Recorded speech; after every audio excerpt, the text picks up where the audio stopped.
Long ago, before roads crossed the forests, and before villages were counted by maps, there lay a wide valley between golden hills and whispering rivers.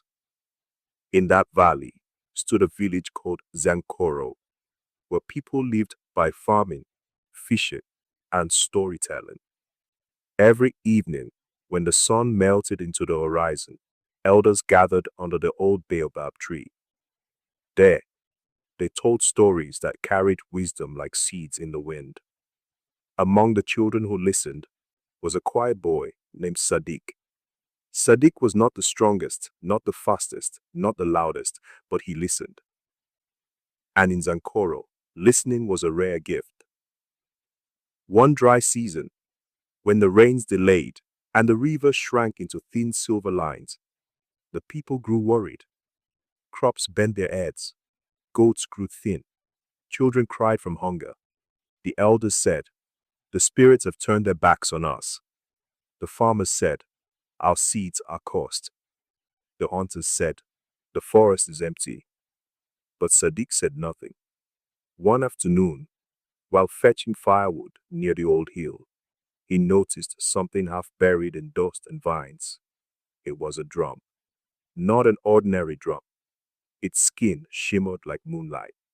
Its wood was dark as midnight, and when the wind passed over it, it whispered like a voice. Sadiq touched it. The drum was warm, like a living thing. That night, Sadiq hid the drum in his hut. When everyone slept, he tapped it softly. Tum. The air trembled. Tum, tum. The walls seemed to breathe. Then a voice rose, gentle as rain.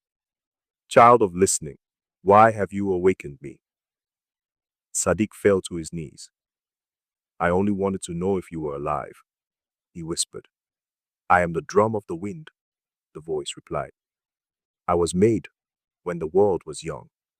I speak only to those who hear more than they talk." The drum told Sadiq, "Your village suffers because its heart is divided. If you wish to save it, you must walk four paths." "Which paths?" Sadiq asked. "The path of truth, the path of courage, the path of patience, and the path of unity."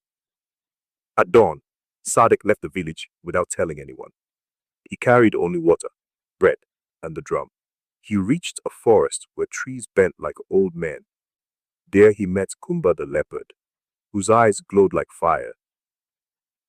"Boy," Kumba growled, "tell me your greatest fear."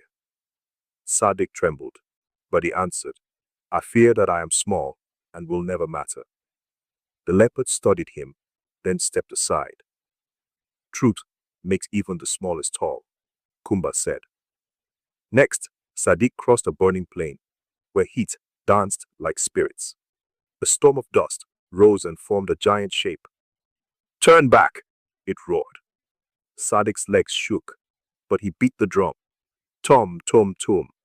The wind wrapped around him like armor. He walked through the storm.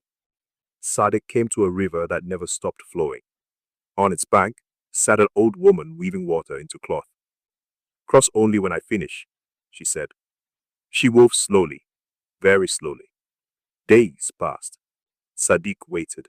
He did not complain. When she finished, the river opened like a door. "Patience builds bridges," she said. At last, Sadiq reached a mountain where four villages argued endlessly.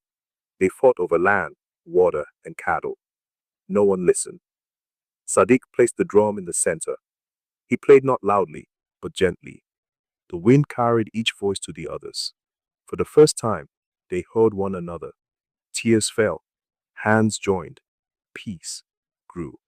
Sadiq returned to Zankoro. He beat the drum at sunset. The wind rose. Clouds gathered. Rain fell like blessings. Fields turned green. Rivers sang again. Children laughed. The elders bowed to Sadiq. "Teach us," they said. He smiled. "I only listened." One night, Sadiq asked the drum, "Will you stay forever?" The drum answered, "No, I live in every heart that listens." At dawn, the drum became dust, but the village never forgot. And from that day, Zankoro became known as the place where people hear one another.